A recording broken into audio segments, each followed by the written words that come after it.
ఈ హరికథ web series గురించి promotions లోనే పుష్ప గురించి కూడా కామెంట్ చేశారు రాజేంద్ర ప్రసాద్ గారు. సో అంత హైప్ ఇచ్చారు కదా, మరి అంత ఉందా లేదా ఈ వెబ్ సిరీస్ లోని. హరికథ అనే వెబ్ సిరీస్ హాట్ స్టార్ లో లేటెస్ట్ గా రిలీజ్ అయ్యి ట్రెండింగ్ లో ఉంది. రాజేంద్ర ప్రసాద్ గారు ఈ వెబ్ సిరీస్ లో యాక్ట్ చేయడం వల్ల మంచి క్రేజ్ అయితే వచ్చింది ఈ వెబ్ సిరీస్ కి. అయితే ఇంతకీ ఈ వెబ్ సిరీస్ ఎలా ఉంది, నిజంగానే మజా వచ్చిందా లేదా అన్నది మాట్లాడుకునే ముందు మన ఛానల్ ఎంతవరకు సబ్స్క్రైబ్ చేసుకోకపోతే వెంటనే సబ్స్క్రైబ్ చేసుకోండి. Welcome to portal M channel. వీడియోని లైక్ చేసి చూడడం స్టార్ట్ చేయండి. మొదటిగా స్టోరీ సెటప్ బాగుంది. హరికథ చెప్తూ ఉంటారు, నాటకాలు వేస్తూ, అదే విధంగా బయట హత్యలు జరుగుతూ ఉంటాయి. అయితే ఈ హత్యలకి విష్ణు అవతారాలకి ఉన్న లింక్ ని ఎలా ఈ అవతారాలని కరెంట్ టైమ్ లైన్ కి కనెక్ట్ చేశారు అన్నది ఇంట్రెస్టింగ్ గా అనిపించింది. బాగుంది కూడా. అయితే వెబ్ సిరీస్ లో నాకు బాగా ఇంట్రెస్టింగ్ అనిపించింది, స్టోరీలో ఒక ఏదో జరుగుతుందన్న క్యూరియాసిటీ కూడా మనకి బిల్డ్ అవుద్ది. అయితే కొన్ని క్యారెక్టర్స్ మధ్య ఉన్న లింక్ నైతే చాలా స్లోగా రివీల్ చేస్తారు. దాని వల్ల మనకి కొన్ని చోట్ల బోర్ కొడుతుంది. కొన్ని సీన్స్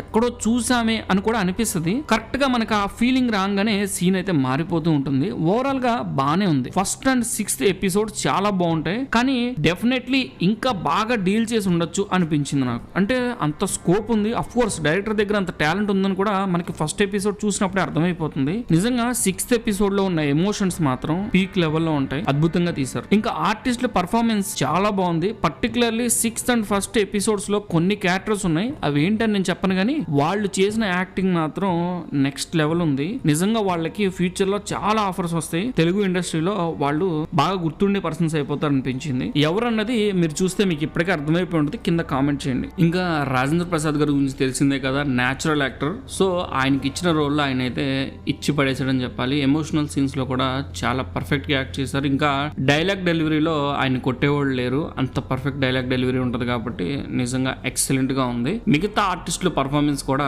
పర్ఫెక్ట్ గా ఉంది. అందరినీ కూడా పర్ఫెక్ట్ గా తీసుకున్నారు. చాలా మంచి క్యాస్ట్ సెలక్షన్ ఉంది వీళ్ళ దగ్గరని చెప్పాల్సిందే. ప్రతి ఒక్కరిని కూడా పర్ఫెక్ట్ గా యాక్ట్ చేయించారనమాట. ఎవరు అతి చేసినట్టు ఉండదు, ఎవరు లో చేసినట్టు ఉండదు. యాప్ట్ పర్ఫార్మెన్స్ చేశారు. డైరెక్టర్ కి నిజంగా ఆ డెసిషన్ మేకింగ్ ఉండడం అనేది గొప్ప విషయం. ఇంకా సినిమాటోగ్రఫీ కూడా చాలా బాగుంది. చాలా వరకు సింపుల్ షాట్స్ ను కూడా చాలా నీట్ గా హ్యాండిల్ చేశారు. మ్యూజిక్ గురించి చెప్పాలి అంటే అది అద్భుతం అని అనలేను కానీ బానే ఉంది. ప్లస్ కాదు, అలానే నెగిటివ్ కూడా కాదు. ఓవరాల్ గా మ్యూజిక్ అయితే ఓకే అనిపించింది. మేబీ కొంతమందికి ఇరిటేటింగ్ అనిపించవచ్చు. ఎక్కువగా మనకి ట్రెండింగ్ లాగా కాకుండా ఓల్డ్ కైండ్ ఆఫ్ మ్యూజిక్ అయితే కొట్టారు. ఇంకా అక్కడక్కడ కొన్ని చోట్ల అవసరం లేని చోట ఎక్స్పోజింగ్ ఎక్కువైందేమో అనిపించింది నాకు. మరి మీకేమనిపించిందని మీరు ముందే చూసుంటే కింద కామెంట్ చేయండి. ఓవరాల్ గా నాకైతే ఈ వెబ్ సిరీస్ బాగానే నచ్చింది. మిమ్మల్ని కూడా చూడమనే చెప్తాను. హార్డ్లీ 4 hours కూడా ఉండదు ఈ వెబ్ సిరీస్ మొత్తం చూడాలంటే. ఒక్క సిట్టింగ్ లో అయితే లేపేయచ్చు. ఓవరాల్ గా ఇదైతే బానే ఉంది. మీరు కనుక ఈ వెబ్ సిరీస్ ముందే చూసుంటే మీకు ఈ వెబ్ సిరీస్ గురించి